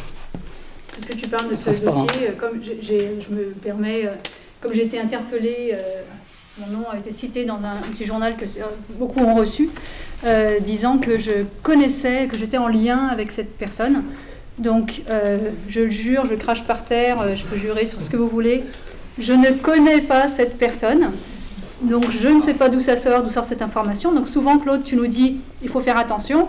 Donc j'ai envie de te dire aujourd'hui, il faut faire attention aussi, et bien vérifier tes sources, parce que je ne connais pas cette personne. Si tu arrives à me prouver que je connais cette personne, ce que tu trouveras, c'est que, une fois que le compromis était déjà signé, que les choses étaient déjà faites, je me trouvais en randonnée dans le Tarn avec mon mari, qu'il se trouve qu'on s'est pris une bonne averse et qu'au bout de 3 jours, on était complètement trempés, qu'on s'est dit, tiens, on va faire du stop pour rentrer, parce qu'on en avait marre, donc on a voulu raccourcir. On a fait du stop, c'était un jour férié, il n'y avait pas grand monde. Une voiture s'est arrêtée avec un jeune couple très sympathique. On était un peu mouillés, on a discuté, tout ça. On s'est rendu compte au fur et à mesure du trajet qu'en fait c'était cette personne-là qui allait acheter justement cette maison. Donc je l'ai rencontrée comme ça. Voilà. Donc accuser, sous-entendre, je vois que ça te fait sourire, mais honnêtement, c'est de la diffamation. C'est vraiment des méthodes qui sont... on n'est pas aux États-Unis ici, j'ai envie de dire, tu vois. Voilà. Donc il faut faire attention aussi de votre côté. Et effectivement, le processus a été complètement transparent. Dans ce journal, vous dites que vous exigez des explications. Les explications, elles ont été données. Tout est rendu public. On avait déjà délibéré là-dessus. Les critères, ils étaient connus. C'est sur Internet. Donc vous exigez des explications que vous avez déjà eues, en fait. Voilà. Je voudrais juste ajouter, puisque je suis aussi mis en cause sur une autre maison, que quelqu'un a acheté une maison, il n'a pas fait de travaux, elle n'est pas venue s'installer. C'est pas de notre ressort, quoi. Enfin, tu peux pas contraindre quelqu'un à faire quelque chose qu'il ne peut pas faire ou ne veut plus faire, j'en sais rien, tu vois. Donc ça... Et après, il y a un mot, toujours dans le même... je ne vais pas le qualifier, où on parle de respect, par respect pour les personnes qui avaient candidaté aussi. Je trouve que le ton n'est pas respectueux du tout. Et ces personnes, de toute façon, ont trouvé une maison et en plus sont plutôt ravis de leur nouvelle acquisition plutôt que de celle-ci. Alors je ne vois pas pourquoi on vient raconter des salades, je ne sais pas ce qu'on va qualifier ça. Enfin bon, c'est totalement insignifiant. Tu parles de la maison Véry. Je parle de la maison Véry. Rappelons-nous, nous étions très contents de trouver un acquéreur, puisque cette maison était en vente depuis 4 ans par l'ancienne municipalité, n'avait pas trouvé d'acquéreur. Donc, bon, c'est arrivé là, c'est très bien, mais il n'y a vraiment aucun sujet là-dessus. Comme sur les médecins, Alain, tu nous en parles, la recherche de médecins, je ne vois pas pourquoi ça choque les gens. La recherche de médecins fait partie de nos priorités, et ça, depuis le début du mandat. C'est pourquoi nous avions rencontré à l'époque le docteur Caroum, c'est Isabelle Barès qui était allée. On a fait un point sur les différentes maisons de santé pour faire un état des lieux précis des offres de santé sur le territoire. Moi, j'ai eu des entretiens avec la chargée de mission au conseil départemental de l'Aveyron. Nous avons répondu à une proposition du conseil régional, mais comme il s'agissait de médecins salariés, Najac n'a pas donné suite, considérant que cette solution n'était pas viable économiquement pour la commune. Pour ma part, j'ai rencontré des internes en médecine à Graves, et la donne des nouveaux médecins a bien changé. Ils ne veulent plus travailler jour et nuit comme certains des médecins qui exercent encore ici. C'est une nouvelle génération. Ils désirent travailler à 2 ou 3 en cabinet sur 3 jours ou 4 jours, d'où la complexité du recrutement liée au numerus clausus aussi. Et voilà. Et moi, je rappelle que la commune participe au contrat local de santé à la Comcom, où je ne te vois pas, Claude, où les problèmes de désert médical sont notamment évoqués. Les déserts médicaux sont un phénomène qui affecte une majeure partie de nos départements en France, et en particulier dans les zones rurales. Et je sais qu'il y a eu un rapport de la Cour des comptes qui parlait des départements qui étaient en souffrance par rapport à ce phénomène de soins de premier recours. L'Aveyron en fait partie. Nous avons d'ailleurs eu l'occasion avec Gilbert d'en faire part au directeur de l'Agence régionale de santé, à qui nous avions adressé un courrier. En même temps, nous avions adressé aussi un courrier à Madame Comte-Caïla et à Michel Delpech de la Comcom. Donc, nous faisons un certain nombre de travaux qui nous occupent, en plus de nos autres délégations. Et nous avons décidé donc, quand on a appris le départ du docteur Caroum, une partie de l'équipe municipale conduite par Isabelle Barès, Gilbert Blanc et moi-même, nous sommes rendus auprès du docteur Caroum, qui nous a expliqué que, bon gré mal gré, il n'avait trouvé personne pour le remplacer. C'est un état de fait. Donc nous avons fait installer des banderoles, ça fait peut-être sourire certains.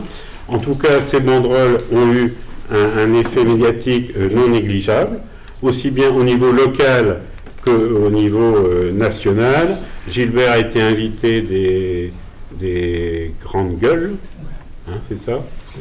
Oui, des grandes gueules. Moi, j'ai été interviewé par le quotidien du médecin, donc il y a eu un phénomène médiatique assez important, parce que ça correspond aussi à une situation qui est très générale en France, malheureusement, et c'était aussi une manière de pousser un coup de gueule sur notre commune, mais au-delà de la commune. En tout cas, c'est ce qu'ont ressenti un certain nombre de personnes et de journalistes, en particulier de journalistes spécialisés.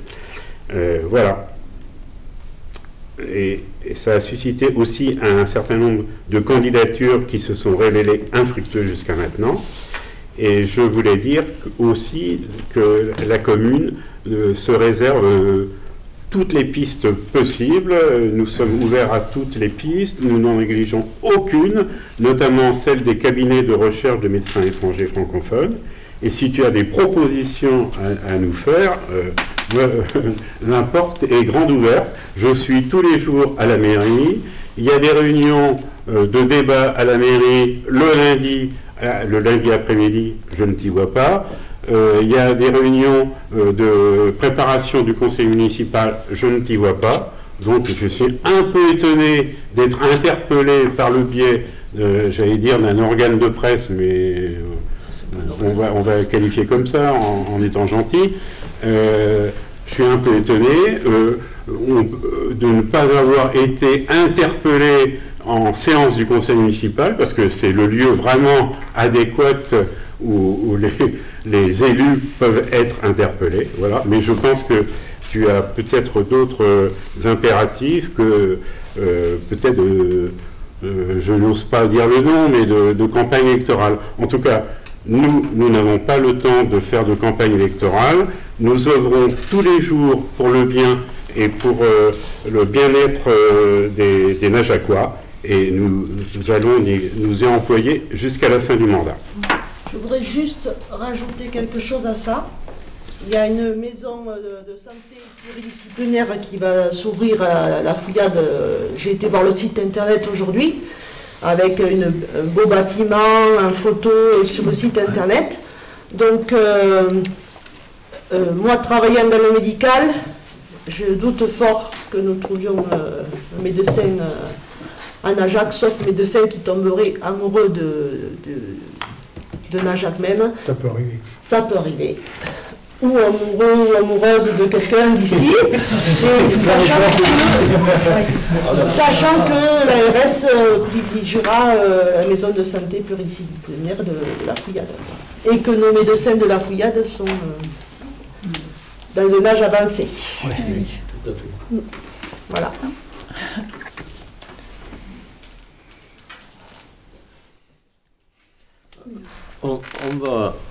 On va continuer puisqu'on a attaqué quelques réponses à vos interrogations là. Interrogations qui me surprennent. Elle l'a dit. On a des structures de discussion. On a des instances de réunion. J'arrive pas à comprendre comment, si vous étiez en charge en mairie, comment vous fonctionnerez, puisque moi je maintiens que, je l'ai dit et je maintiens, j'ai la chance, il n'y a pas beaucoup de communes qui doivent avoir 7 élus qui se réunissent tous les lundis après-midi autour du maire pour discuter des problèmes de la commune. Vous jugez ces réunions infructueuses. Je me demande comment vous prendriez les décisions si vous étiez aux manettes. Mais ça, bon, on n'en est pas là, heureusement, et c'est votre problème. Moi, je voudrais préciser des choses. Vous nous cherchez des problèmes sur le site de Mergieux. Oui, on cherche à réhabiliter le site de Mergieux, c'est tout en notre honneur. Quand on est arrivé en mairie, ça fait 8 ans que c'était en friche touristique, et que rien n'avait été fait, que ce site dépérissait. Donc, vous pensez peut-être que sur... enfin, je pense que vous ne pensez pas, parce que tu as dit l'inverse tout à l'heure, mais un site comme ça, on ne peut pas trouver... une solution avec une seule réflexion des élus.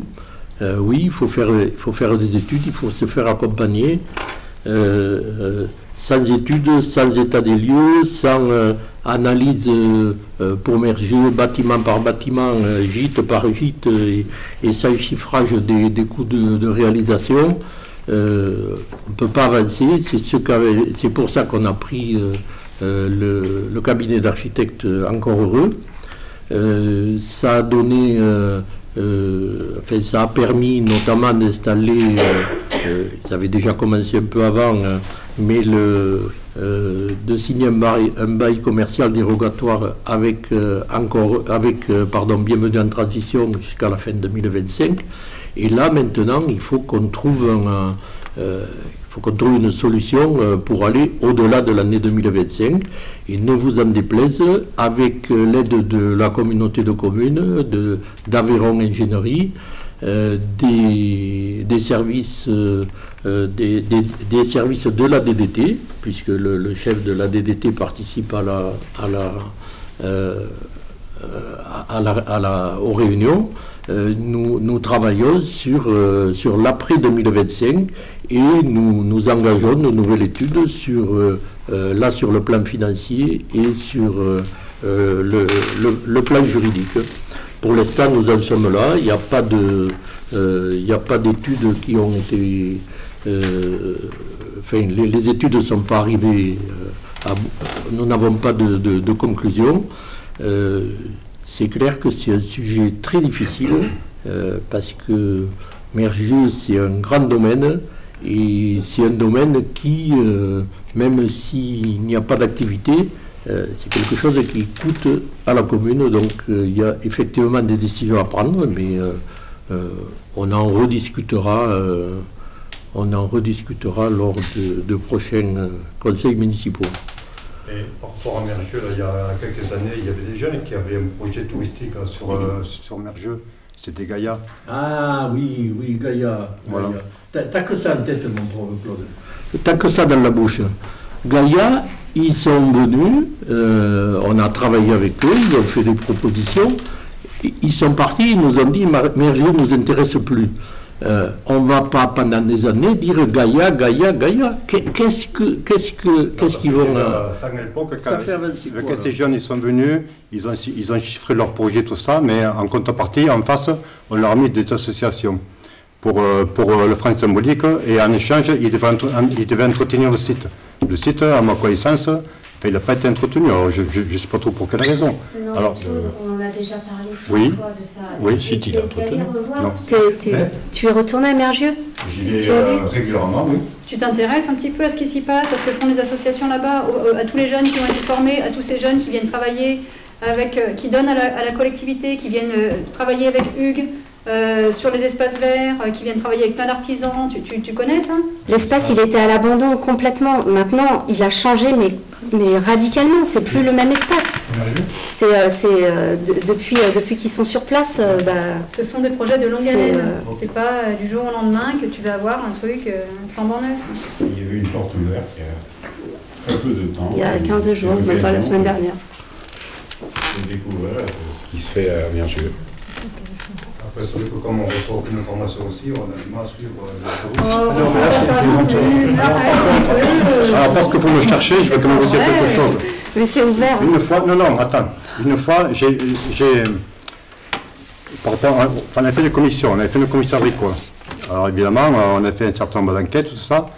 Puis, je ne sais pas trop pour quelle raison, une fois, j'ai été convoqué par toi, Gilbert, et par Pierre Jean, pour m'expliquer qu'en fait, je ne sais pas trop pour quelle raison, on a recherché des raisons anciennes, voilà, pour m'expliquer que je ne serais plus le référent de la commission agricole. Alors, la commission agricole, je vous rassure, en Ajac, l'agriculteur n'a pas besoin de mairie, c'est pas histoire. Mais c'était un peu sur le principe, un peu. Je ne t'en veux pas, toi, Gilbert, parce que je pense que tu t'es fait avoir un peu sur le coup. Mais pas... non, mais... je veux dire... C'était Confédération paysanne contre Fédé, je vous le dis là. Hein. Donc, tu le sais.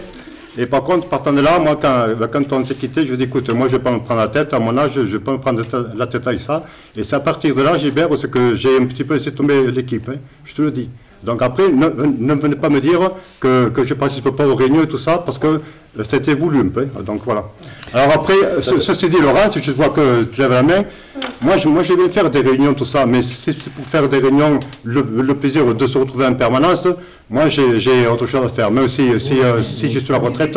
J'ai aussi beaucoup d'autres choses à faire. Oui, bien sûr. Je fais aussi l'autre chose, et je passe quand même du temps pour la collectivité.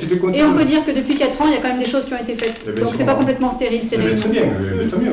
Et je peux dire aussi qu'on arrive toujours à travailler, tu vois, on est toujours une équipe. Gilbert, je pense pas qu'il ait l'impression, c'est à lui de le dire, hein, de se faire avoir. Par contre, au niveau de la position, vous êtes combien là? Je te le dis, ça ne me pas spécialement. Par contre, juste une parenthèse. Référent de commission, mais je crois qu'il n'y a pas beaucoup de communes qui a invité qui a proposé à des personnes de l'opposition à être référent de commission. Enfin, et qui est au courant de tous les comptes rendus. Vous pouvez voir tous les comptes rendus de réunion sur le Drive. Ils y sont toujours encore. Et je pense qu'il n'y a pas beaucoup de communes comme Najac où une équipe municipale partage toutes ces données. Enfin, juste ça. Ouais, alors, non mais après le reste, je pense qu'après au niveau de la commission, moi j'y étais pas. Pierre-Jean peut-être saura l'expliquer. Mais en tout cas, d'expliquer. Mais en tout cas, je dirais que ça. Tu n'as pas compris pourquoi. Après, quelque part, sincèrement, je regrette, tu vois, parce que je pense qu'il aurait mieux valu que tu restes à la tête de la commission.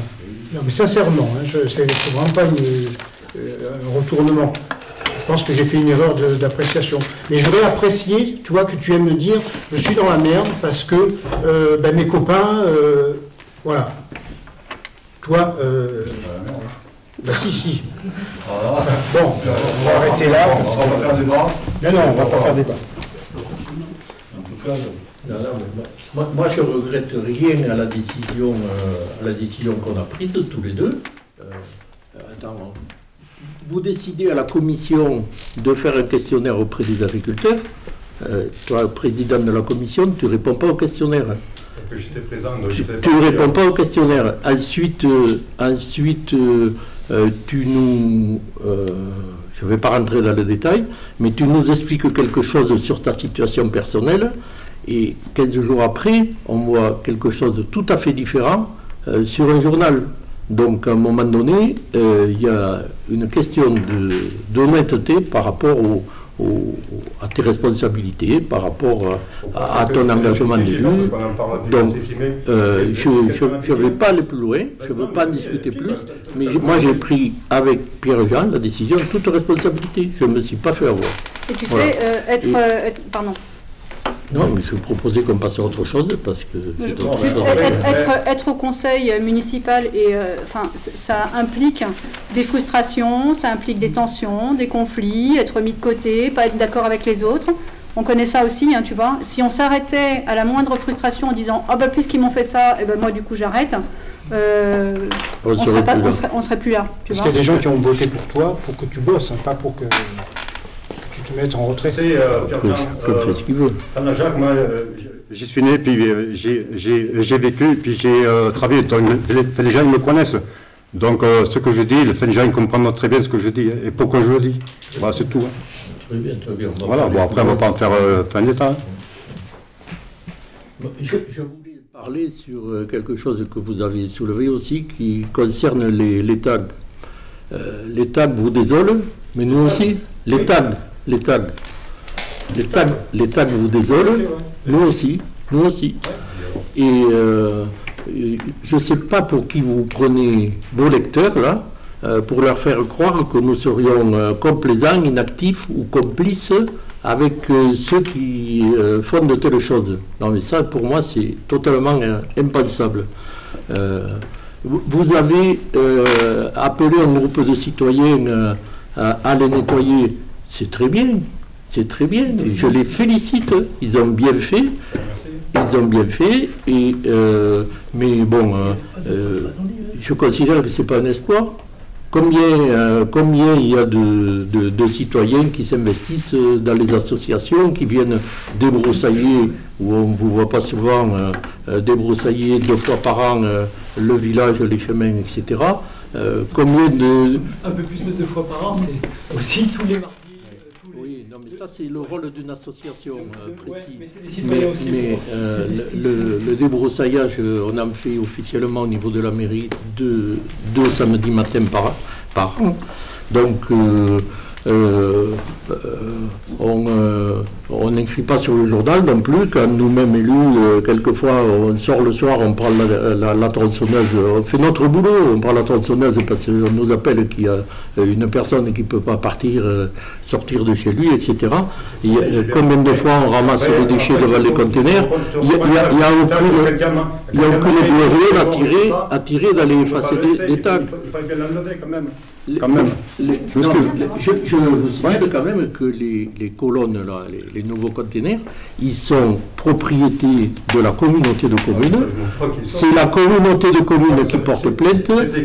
Elle en a fait nettoyer, elle en a fait nettoyer, elle en a fait nettoyer, elle en a fait nettoyer. Vous ne voulez pas les voir, nous on en a fait nettoyer aussi ailleurs, et notamment devant l'Angarmagne, il y en a encore, etc. Non mais c'est facile de cibler quelques éléments comme ça, mais ça correspond à rien. Les gens qui font ce genre de tag, c'est quand même immonde, il faut reconnaître. Hein. Que tu marques moi j'étais mort, ça ressemble à quoi ça? Franchement. Bon, ben alors, on y peut quoi? Bon. On y peut quoi? Ouais, à part condamner. Si vous les connaissez, faites le nécessaire. Enfin. C'est intéressant parce que juste au moment où le journal est sorti, votre bulletin est sorti, on venait justement de rencontrer le chef du département de la gendarmerie, où justement on venait de leur signaler qu'on avait un souci on avait une problématique avec les tags sur Najac. Et 2 semaines après, votre bulletin sort. Mais bon voilà, en fait, on avait cette rencontre, on l'a signalé plusieurs fois, on n'a pas été inactif complètement, c'est sûr qu'on n'a pas acheté les produits, on n'est pas allé nous-mêmes les nettoyer. Ouais, après, vous seriez venu, vous, à mairie, en discuter avec nous, vous êtes élu, encore une fois, vous pouvez apporter vos solutions, on en parle, on en discute, on trouve des solutions ensemble. Mais je veux dire, voilà, tout bêtement, je pense que c'était peut-être une solution où on pouvait discuter au moins ensemble sur des sujets sur lesquels vous aviez envie de vous investir. Mais bon, voilà, après moi, je dis tous ces trucs-là ont été remontés. Je comprends que c'est ma fête. Je vois que... Yuri Mathieu, c'était là, pas là. Alors, par contre, les conseils, ils seraient prévenus un peu plus tôt. Peut-être que les gens... Vous attendez à quoi? Le bulletin, il sort, il y a un conseil municipal 15 jours après. Vous pensiez qu'on allait attendre le 18 décembre qui est Mathieu? Excuse-moi. C'est pas possible. Ça. Non, mais voilà, désolé, t'es là tout seul. Tu m'as répondu, merci bien. Bon, allez, on va pas... C'est déjà marqué, hein. Les dates des prochains conseils sont déjà marquées. Hein. La preuve, il y en avait une demande pour le 18 décembre. C'est sur le drive. Donc il faut bien savoir qu'il y avait celle-ci. Tout ça, c'est des documents qui sont... signataire d'un document où ils disent qu'il y a un conseil le 18 décembre. Donc si la date du 18 décembre, il y avait aussi la date du 6 novembre. Moi, c'est pas grave, mais c'est juste que du coup, c'est sûr que c'est toi qui frappes. Non, mais désolé. Non, mais en vrai, c'est vrai. C'est vraiment, c'est pas de chance pour toi, là. Il y a eu de la diffamation quand même sur votre bulletin, il y en a qui en ont pris, et aux yeux des habitants, c'était dans les boîtes aux lettres, au niveau des habitants. Il y a quand même beaucoup de choses qui ont été dites qui sont fausses. Donc il faut faire attention aussi. Donc il faut aussi s'attendre à avoir des répercussions. Voilà. Donc on tenait à rétablir la vérité aujourd'hui. N'importe comment, il y aura toujours des répercussions d'un côté ou de l'autre, il ne faut pas se faire d'illusions. Mais il ne faut pas faire de l'opposition pour de l'opposition, soyons constructifs un peu. Je ne demande pas d'être d'accord sur tout, hein. C'est clair. Moi, juste un dernier point, puisqu'on parle de vos chers écrits, là, sur les murs de soutènement. Nous avons saisi les propriétaires concernés pour les alerter sur les risques en matière de sécurité. C'est notre rôle. C'est notre rôle. Nous n'avons agressé personne. Alors je reconnais que c'est pas plaisant pour quelqu'un de recevoir un courrier recommandé de la part de la mairie, mais quand nous les avons envoyés, nous n'avions pas de réponse précise des services juridiques. Parce qu'il faut savoir que ce problème de mur de soutènement est compliqué. Il donne lieu à des jurisprudences qui donnent des conclusions différentes et souvent contradictoires. Donc, on n'avait pas... moi, j'estime qu'on n'a toujours pas sur le fond de réponse précise. Ceci étant, il y a une décision qui a été prise avec les services du département, c'est que les murs de soutènement qui sont le long de l'avenue de la Gare seront remis en état pour ce dont il est nécessaire de le faire, avec une prise en charge à moitié par le département et à moitié par la commune. Par contre, je fais une différence avec le mur de la rue du Roc de Cabus, puisque il est sur un chemin communal qu'on appelle la rue du Roc de Cabus. Et moi j'ai pris un arrêté de fermeture suite à l'insistance de l'architecte des bâtiments de France, qui considérait que cet endroit était dangereux pour les personnes qui pourraient passer dessous. Moi, il me semble que ça pouvait tenir un peu plus, mais bon, j'ai pris l'arrêté de fermeture, même s'il est très mal respecté. Mais je maintiens quand même que la parcelle que ce mur soutient, on la connaît, c'est la grande qui a derrière la boulangerie, elle est très mal entretenue. Je n'arrive pas à communiquer avec la propriétaire. Et si je reviens à ce mur, s'il est dégradé à cet endroit-là, c'est parce que, vous pouvez aller voir, il y a un arbre qui a poussé au-dessus, et c'est les racines de l'arbre qui ont dégradé le mur. Et je considère que la responsabilité de la propriétaire du terrain est engagée. Ceci étant, vous avez contacté la propriétaire du terrain, vous lui avez mis dans la tête qu'elle n'avait rien à faire, que c'était à nous à faire les travaux. Moi, je ne veux pas laisser cette rue fermée ad vitam aeternam, puisque je ne réussis pas à avoir de réponse de la part de cette propriétaire. Donc, nous allons engager les travaux aux frais de la commune et j'espère faire le nécessaire pour récupérer les sommes nécessaires, parce que je maintiens que ce n'est pas à nous à le faire. Voilà, c'est pas à la commune à porter ça. Donc, après, c'est vrai que pour en revenir au mur, surtout ceux qui longent la route départementale, donc tu viens de dire, il a été trouvé une solution entre le département et la commune. C'est quand même dommage que ça n'ait pas été réfléchi avant, parce qu'il faut se mettre à la place des propriétaires de ces murs. Il y a eu des personnes qui avaient un certain âge, ils ont reçu une lettre recommandée qui était un petit peu salée apparemment. On serait allé les voir, on leur aurait expliqué que leur mur, effectivement, il y avait un problème, qu'on essayerait de voir le département si on peut trouver une solution, de commencer à discuter avec elle, et après leur dire s'il faut envoyer une lettre recommandée, si on est obligé, et je ne suis pas sûr, il fallait prévenir que, attendez-vous à recevoir une lettre recommandée.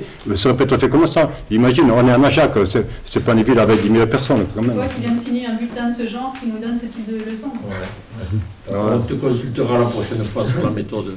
Je te signale que j'ai eu la plupart des personnes au téléphone pour expliquer la situation. Il n'y a pas de drame du tout. Enfin, c'est incroyable de monter des trucs comme ça en épingle. C'est quand même dommage que cette solution n'ait pas été mise en avant plus tôt, au départ. Il y a des gens qui ne sont pas sur la commune, dont on n'a pas le téléphone. Il fallait être sûr qu'ils reçoivent bien le courrier. C'est pour ça qu'on a fait un recommandé. Il ne faut pas imaginer qu'un recommandé, c'est forcément un truc menaçant. C'est juste pour que la personne, qu'on soit sûr qu'elle ait reçu l'information. Voilà, apparemment, il y a quelques-uns qui habitent à Najac aussi. Oui, et on a fait un courrier commun. C'était le même courrier adressé à tout le monde. Non, c'était par rapport à ça. Oui, mais on va faire deux traitements.